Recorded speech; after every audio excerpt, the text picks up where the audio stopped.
Hello friends. Clean science and technology ने आज अपने क्वार्टर फोर के रिजल्ट मार्केट के दौरान डिक्लेयर किए हैं, तो उसे डिटेल में समझ लेते हैं। वैसे आज के बोर्ड मीटिंग में कंपनी ने 4 रुपीज का डिविडेंड भी डिक्लेयर किया है। तो चलिए आगे बढ़ते और नंबर देख लेते हैं। ये जो नंबर्स है वो कंसोलिडेटेड नंबर्स है और वैल्यू मिलियन में है, लेकिन मैं आपसे डिस्कस करते समय उसे करोड़ में कन्वर्ट करके डिस्कस करूंगा। शुरुआत ऑपरेशन रेवेन्यू के साथ कर लेते। तो मार्च क्वार्टर में ऑपरेशन रेवेन्यू रहा है 264 करोड़ के आसपास। वही लास्ट ईयर मार्च क्वार्टर में 227 करोड़ का ऑपरेशन रेवेन्यू रहा था और दिसंबर क्वार्टर में 241 करोड़ के आसपास ऑपरेशन रेवेन्यू रहा था। यहाँ पर अगर ईयर ऑन ईयर बेसिस देखेंगे तो हमें अच्छा खासा 16% का इंक्रीज देखने को मिल रहा है। वही क्वार्टर ऑन क्वार्टर बेसिस पर 10% का इंक्रीज देखने को मिल रहा है। वैसे जो मार्केट में ब्लूमबर्ग का जो अनुमान था वो लगभग 254 करोड़ के ऑपरेशन रेवेन्यू का था, तो उससे हल्के बेटर नंबर्स हमें इस क्वार्टर में देखने को मिल रहे हैं। अब टोटल इनकम देख लेते हैं। तो टोटल इनकम रहा है मार्च क्वार्टर में 276 करोड़ का। वही लास्ट ईयर मार्च क्वार्टर में 241 करोड़ का टोटल इनकम रहा था और दिसंबर क्वार्टर में 246 करोड़ का टोटल इनकम रहा था। यहाँ पर अगर ईयर ऑन ईयर बेसिस देखेंगे तो यहाँ पर भी हमें अच्छा खासा 15% का इंक्रीज देखने को मिल रहा है। वही क्वार्टर ऑन क्वार्टर बेसिस पर 12% का इंक्रीज देखने को मिल रहा है।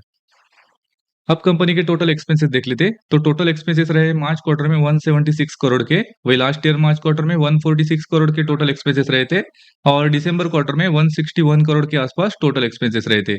यहाँ पर अगर expenses year on year basis देखेंगे तो हल्की बढ़त हमें एक्सपेंसेस में देखने को मिली है, क्योंकि हमने देखा जो टोटल इनकम था इस क्वार्टर का और लास्ट मार्च क्वार्टर का, उसमें अराउंड 15% का इंक्रीज हमने देखा था। लेकिन अगर एक्सपेंसेस देखेंगे तो ईयर ऑन ईयर बेसिस पर हमें 21% की बढ़त देखने को मिली है।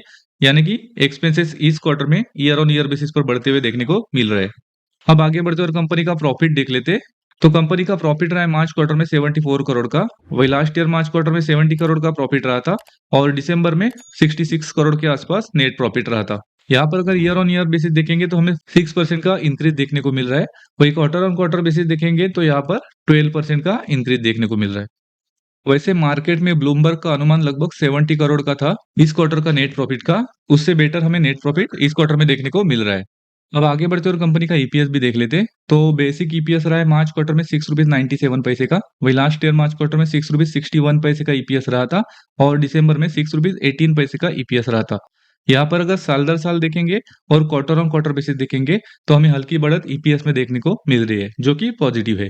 ओवरऑल नंबर देखेंगे तो हल्के पॉजिटिव नंबर इस क्वार्टर में देखने को मिल रहे हैं, क्योंकि क्वार्टर ऑन क्वार्टर बेसिस अगर ऑपरेशन रेवेन्यू और नेट प्रॉफिट देखेंगे तो अच्छा खासा इंक्रीज देखने को मिल रहा है। उसी के साथ ईयर ऑन ईयर बेसिस पर ऑपरेशन रेवेन्यू में तो अच्छा खासा इंक्रीज देखने को मिल रहा है, लेकिन हल्की बढ़त हमें नेट प्रॉफिट में सालाना आधार पर देखने को मिल रही है। उसका रीजन भी मैंने बताया था कि जो total expenses year on year basis बढ़ते हुए देखने को मिले थे, उसमें थोड़े से कंपनी के मार्जिन कम हुए हैं। उसके वजह से नेट प्रॉफिट में साल दर साल देखेंगे तो थोड़ी कमी देखने को मिली है।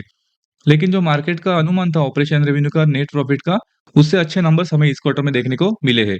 वैसे अगर लास्ट 3 महीने में स्टॉक का परफॉर्मेंस भी देखेंगे तो स्टॉक में ज़्यादा कुछ मूवमेंट हुआ नहीं है।